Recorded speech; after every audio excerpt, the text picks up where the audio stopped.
নেত্রকোনা এক শিক্ষকের লালসার শিকার হয়ে 6 মাসের অন্তঃসত্ত্বা 11 বছরের মাদ্রাসা ছাত্রী।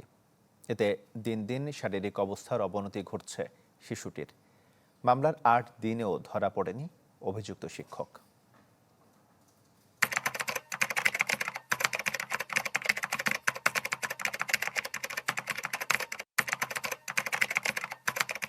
ফোনে 11 বছরের মেয়ের এমন কথা শুনে সিলেট থেকে নেত্রকোনার মদনে বাবার বাড়িতে যায় মা।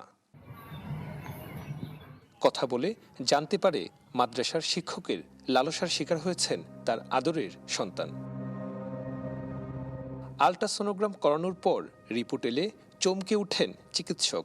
নিশ্চিত হন শিশুটি 6 মাসের অন্তঃসত্ত্বা। সে প্রথমে খুবই ভয়ে ছিল, একটু কনসোল করা হলো, তাকে একটা কলম একটা চকোলেট দিয়ে একটু কনসোল করা হয়েছে।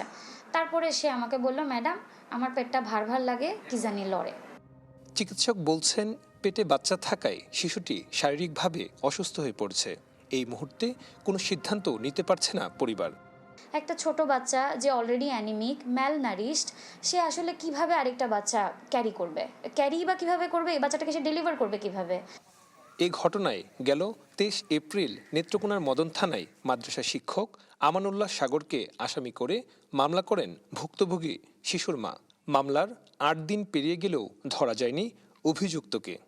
ডাকতে বলছে রুমটা ঝাড়ু দিতাম, তারপরে ঝাড়ু দিতে গেছি, বলে বিছনাটা ঝাড়ু দিতাম, তারপর বিছনাটা ঝাড়ু দিতাম গেছি, তারপর দরজা লাগাইলে তাড়াতাড়ি গ্রেপ্তার করতো, কইরা যেভাবে বিচার করা লাগে এভাবে বিচার করতো। মামলা রুজু করা হয়েছে এবং আসামি পলাতক, আসামি ধরার জন্য আমরা বিভিন্ন জায়গায় আমরা চেষ্টা করতেছি। ইনশাল্লাহ ধরে ফেলবো। জানা যায় পিতৃহারা ওই শিশুর মা গৃহপরিচারিকার কাজ করেন সিলেটে। নানির বাড়ি থেকে মদনের পাছহার গ্রামে ফাতেমা মহিলা কওমি মাদ্রাসায় পড়তো সে।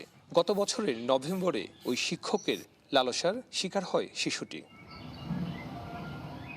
সুলতান মাহমুদ কনিক, চ্যানেল 24, ময়মনসিংহ।